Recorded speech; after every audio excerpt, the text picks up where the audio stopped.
PNG happenings. The Marape government's fiscal narrative presented by that guy heading into 2026 is riddled with contradictions. The government's rhetoric of stability and consolidation is undermined by structural weaknesses that cannot be ignored. Firstly, PNG will be grey-listed in 2026. Our weak enforcement of anti-money laundering and counter-terrorist financing standards have exposed the country to the risk of grey-listing by the Financial Action Task Force. Grey-listing will raise transaction costs, slow foreign investment, and complicate donor funding. And it will completely undermine the purported credibility of this Marape government's security with growth narrative. The budget does nothing to address the risk of grey-listing. Secondly, the Treasurer did not mention his failure to achieve revenue targets in 2025 because of over-optimistic projections.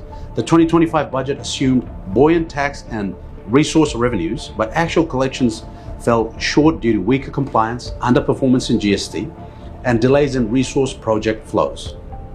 The Treasurer preens about the Marape government's fiscal management, but there is a serious credibility gap.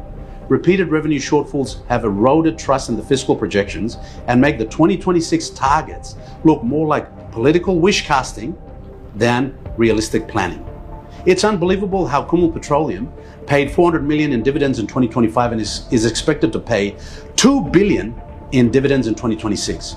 Poor budget execution due to selective warranting have constricted implementation and created distortions in service delivery nationwide. This has led to an execution gap.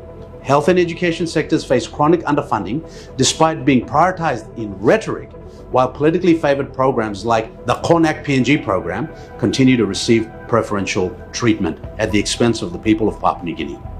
This poor execution reflects weak treasury, cash management, and political interference.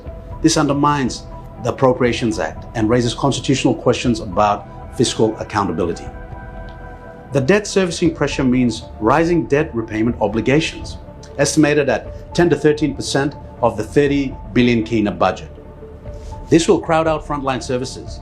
This, coupled with an ongoing liquidity squeeze, will impact service delivery for the 96 districts and 22 provinces. The government is caught in a vicious cycle. Overruns and Connect PNG arrears will worsen the cash flow, forcing reliance on short-term financing, which in turn will raise debt servicing costs. This is a structural crisis, not a temporary hiccup. Lo and behold, we have the same Prime Minister and his lackey Treasurer making big promises of 30 billion with a track record of reckless fiscal management. The 2026 budget will fail because reality does not match the rhetoric, and the Marape government does not have the wherewithal to transform the country and deliver prosperity to the people through prudent financial management of the country's purse.